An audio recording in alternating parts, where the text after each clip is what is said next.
Now here's Ayn Rand, who is the author, as I say, of The Fountainhead and Atlas Shrugged, and the other one I can't remember because it's a longer title. Of a novel? No, not the novel, but the new book that you have out, Objectivist. Introduction to Objectivist Epistemology. Exactly. Now, you said that you wouldn't mind. Yes, we are. You said that you wouldn't mind if I didn't read that book. You told that to my staff. That's right. And I didn't. I confess that to you.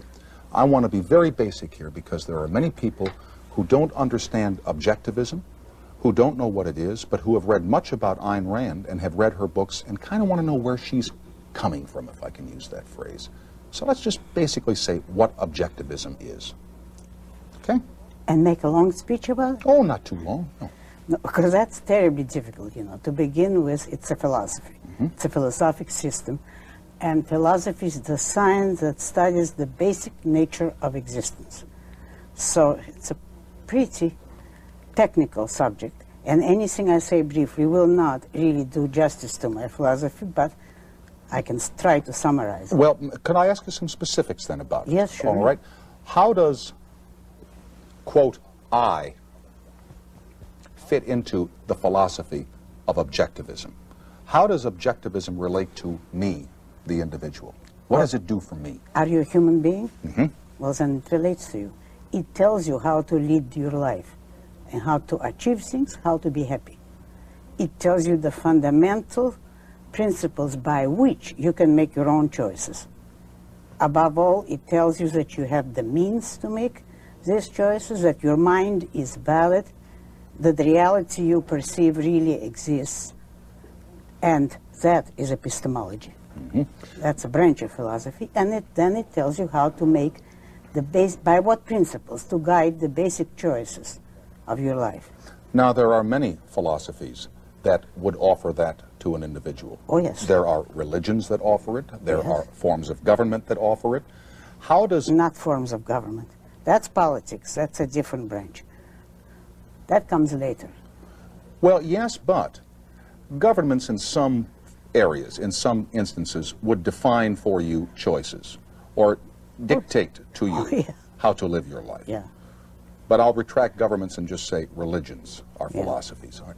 How does objectivism differ from the philosophies that many of us have been exposed to in our youths? Philosophies based upon religions, theologians, dogmatists. The very first difference, objectivism tells you that it is not right, it is not proper to man to take anything on faith. Religion is a matter of faith. You accept a religion emotionally or because you were born to it. You have not chosen it rationally. What objectivism will tell you is that reason, man's reason, is his basic means of survival. That is the most important faculty which he has, and he has to guide his life and make his choices by means of his rational faculty. He has to make his own choices, but he has to know how to make them. It is immoral for him to act on his emotions, to be guided by the whim of the moment. That objectivism holds as very wrong, very immoral. And morality, in fact, consists of following your reason to the best of your ability. So that rationality is the basic virtue from which all the others proceed. Now, then you believe this for yourself, do you not? You accept this philosophy. Oh, it has certainly. guided your life. It has... Yes. It has brought me where I am. Okay. So that you believe in Ayn Rand, first and foremost. Oh, certainly. Not necessarily a God or a heaven or a hell or a government or some other people or forces beyond your control, but you believe in you. I wouldn't put it that way. I could say that, yes, it's true to some extent, but it's very inexact because it isn't a matter of faith. I have confidence in my own rational ability. But more than that, I also know that if I had less abilities than I have, no matter what happened to me, my mind is all that I have to guide me. So that if I were me or the lowest girl in the class mentally, which I never was, the same morality would apply to me. How smart, you brought this up now, that you were not the dumbest girl in the class. No. How smart were you in school when you were a little girl? Very. Yeah? I was the top student. I went to 2 different schools in 2 different cities, and I was the top student there. In addition to being the top student, did they ever measure your intelligence and tell your mom and dad, oh, this girl is so bright, this girl is a jewel? No, in my time they didn't have those tests, not in Russia. But you knew that you were smart. Oh, yes.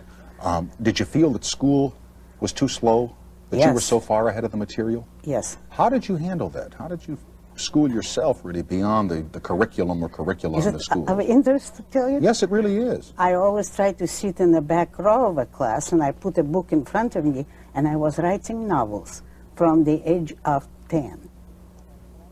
I was writing screenplays at 8, but I was writing novels in class because otherwise I would be terribly bored.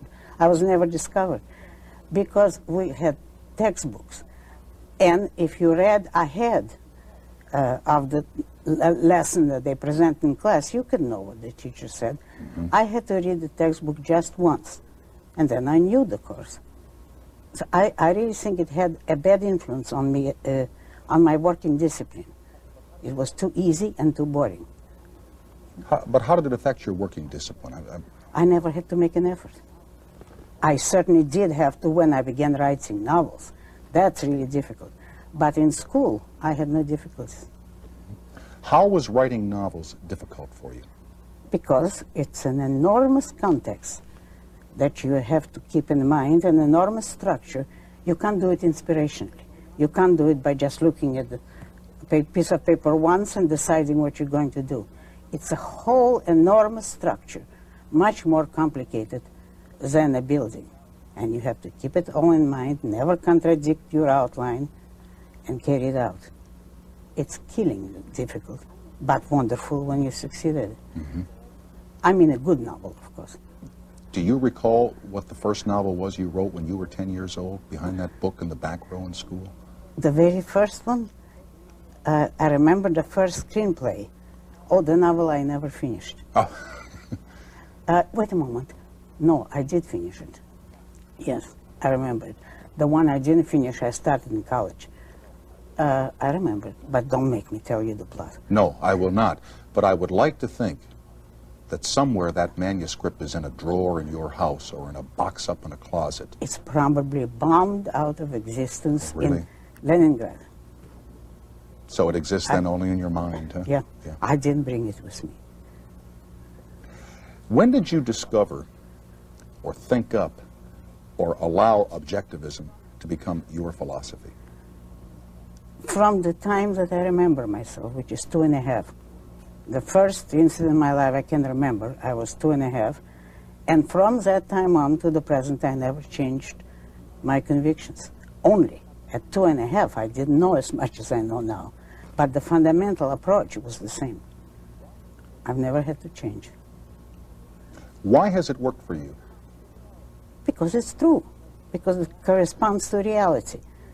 Because it is the right philosophy. By true, I mean it corresponds to reality, therefore it permits me to deal with reality properly. And it, first of all, tells me I have to use my judgment, not my emotions, my judgment. Why do you think that religions have attracted more people to their philosophies than objectivism has attracted people to its? Well, first of all, they had much longer time. Now, remember, religion is older than objectivism. I don't think I would want to attract as many people as religions do, but the real and serious answer is this. Religion is a primitive form of philosophy.